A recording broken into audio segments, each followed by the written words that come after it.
За сайн байцгаана уу? Телевиз үзэн суугаад сурагч та бүхэндээ энэ өдрийн мэндийг хүргэе. Баянзүрх дүүргийн 21-р сургуулийн газар зүйн багш Ганбаяр байна. За өнөөдрийн хичээлийн сэдэв маань дэлхийн усан мандлын хэсгүүд. За бидний өдөр тутмын амьдралд бол ус ямар байдлаар оршид юм бэ? За тэгвэл багшийн ширээн дээр хоёр шилэн савнд нэгэн савтай хүмүүс, нэг нь ус тайсан байна. За эдгээр зүйлийг ажиглаад энэ ямар зүйлийг харуулж байна гэдгийг эргцүүлээрэй. За тэгвэл ус маань байгаль дээр үндсэндээ 3 төлөвт оршид юм байна. За тэр нь ямар 3 төлөв бэ гэхээр нэгдүгээрт хатуу, шингэн, хий гэсэн үндсэн 3 төлөвт оршид юм байна. За энэ 3 төлөвт шилжихэд байгаль дээр яг ямар үйл явцуд болж байна вэ? За үүнийг бичлэгээр ажиглацгаая.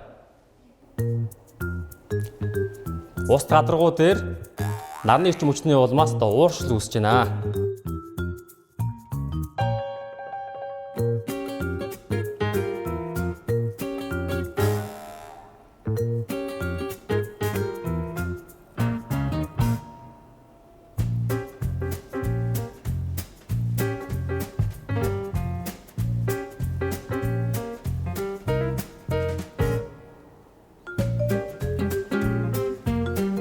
За ууршилт маань агаар мандлын хийн төлөвөөс шингэн төлөв рүү шилжиж конденсац үүсэж байгааг харуулж байна.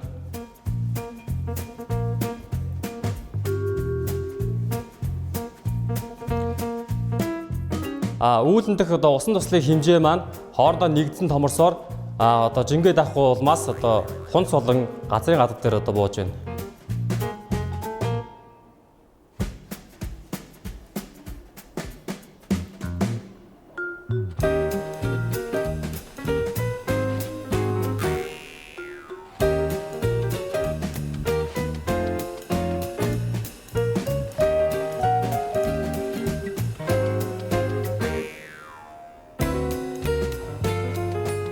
За газрын гадар дээр унсан тундас маань газрын гүнд нэвчих үйл ажиллагаа явуулж байна.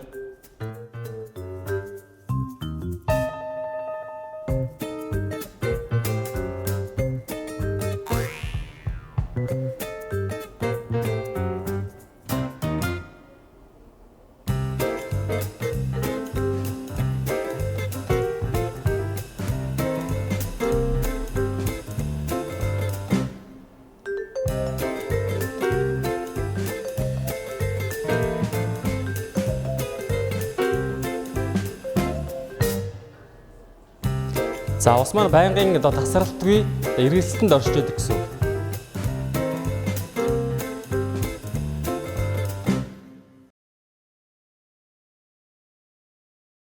Ерөнхийдөө байгаль дээр усны түшингүүд маань яаж оршдог вэ гэдгийг нь үндсэндээ харлаа. За тэгвэл эдгээр үйл явц маань байгаль дээр ямар үйл ажиллагаагаар явдаг юм бэ гэдгийг харцгаая. За хамгийн эхлээд ууршилт үүснэ. За энэ юу гэсэн үг вэ гэхээр ус гадаргуу болон далай, тэнгис, гол мөрөн нуурын ус маань түүнээс гадна ургамлан гадаргуугаас ус уурших үзэгдлийг ууршилт гэж нэрлэдэг байна. За конденсац. За агаарт усны уур маань хийн төлөвөөс шингэн төлөв рүү шилжих буюу өтгөрх үйл явцыг конденсац гэж нэрлэнэ гэсэн үг. За дараагийн үйлс конденсац үүснээр хурд тундас үүснэ гэсэн үг. Үүлнээс усан тусал болон мөсөн даалт байдлаар газрын гадаргууд унах хатуу болон шингэн хэлбэрийг хурд тундас гэж нэрлэнэ гэсэн үг. Мөнх цас, мөсөн гол. За мөнх цас гэдэг нь бол өндөр уулын оройд унсан цас маань удаан хугацаанд хайлахгүйгээр нэвтарсаар мөс үүсдэг. Хөндийн хүчний нөлөөгөөр уулын налууг даган гулсах үйл явцыг бол мөсөн гол гэж нэрлэнэ. За дараагийн үйл явц нь гадаргуугийн урсц. За энэ агаар мандлын гаралтай ус нь хөндийн хүчний нөлөөгөөр газрын гадарга дээгүүр шилжилт хийх үйл явцыг бол гадаргуугийн урсч нэрлэнэ гэсэн үг. Нэвчилт. За энэ газрын гадаргуугаас доош бороо, цасны хайлсан ус, гол мөрөн нуурын ус нь бол хөрс болон гадаргын чулуулгийн ан цаваар газрын гүн рүү орох үйл явцыг бол нэвчилт гэж нэрлэдэг гэсэн үг. За гүний ус. За гүний ус гэдэг нь бол олон мянган жилийн нэвчлэлтийн улмаас үүссэн газар дор хоримтлагдсан усыг гүний ус гэж нэрлэнэ гэсэн үг. За тэгвэл хүүхдүүдээ дэлхийн физик газар зүйн зураг ашиглан ус болон хуурай газрын эзлэх талбайг харьцуулаарай. Дэлхийн хуурай газар болон усыг ингээд аваад үзэх юм бол хуурай газрын талбай бол маш бага. Одоо усны эзлэх талбай бол одоо их эзэлдэг. За тэгвэл дэлхий дээр байгаа 71%-ийг 100% гэж үзэх юм бол түүний 2.8% нь бол цэнгэг ус гэсэн үг. Цэнгэг ус. За тэр 2.8% цэнгэг усыг нэг тусал гэж үзэх юм бол түүний 1% нь ашиглах боломжтой ус гэсэн үг. Тэгэхээр дэлхий дээр бол цэнгэг усны нөөцүүд маш бага байдаг. Дэлхийн энэ олон тэрбум хүнд бол усны асуудал сүүлийн жилүүд маш ихээр хурцаар тавигдж байгаа. Усыг бол ариг гамтаа ашиглах, хайрлан хамгаалах нь бол одоо нэн тэргүүн тавигдаад байгаа асуудал юм аа. За тэгвэл хүүхдүүдээ дэлхийн бөмбөрцгийг ажиглан далай гэж одоо юуг тодорхойлох вэ? Юуг хэлэх вэ? За та нарын бодлоор далай гэж одоо юу хэлэх юм болоо? За тэгвэл далай гэдэг нь томоохон их газрууд буюу тэвүүдийг зааглаж буй маш их хэмжээний усыг бол далай гэж одоо нэрлэж болно гэсэн үг. За дэлхий дээр үндсэн 4 том далай байдаг. За түүний эхнийх нь бол номхон далай. Дэлхийн гадаргын 3.1% эзэлдэг бөгөөд талбай нийт хэмжээ нь бол 178 сая км квадрат. За номхон далайгаар Евраз, Австрали твээс хойд болон Өмнөд Америк хэвийг одоо заагладаг гэсэн үг. За хоёр дахь том далай нь бол Атлантын далай. Атлантын далайн талбай хэмжээ нь бол 91 сая км квадрат. Номхон далайн дараа орно гэсэн үг. За Атлантын далайгаар бол хойд болон Өмнөд Америкийг Евраз, Африк твээс тусгаарж өгдөг. За энэ тгийн далай. Талбай хэмжээгээр 3-т орох том далай бөгөөд 76 сая км квадрат талбайг эзлэн оршино. За Африк төв, Евраз, Австрали твийг Антарктик твээс зааглагж өгдөг далай юм аа.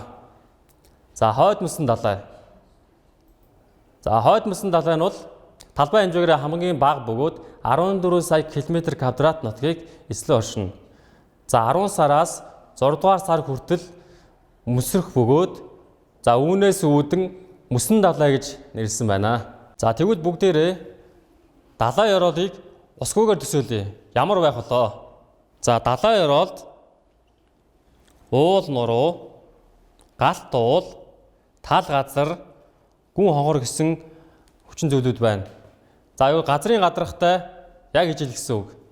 За энэ үчлэг дээр юуг харуулсан байна вэ? За далай ус нь байнгын хөдөлгөөнд оршдог. За тодорхой чиглэлд урсаж буй томоохон хэмжээний усыг бол далайн урсгал гэж нэрлэдэг.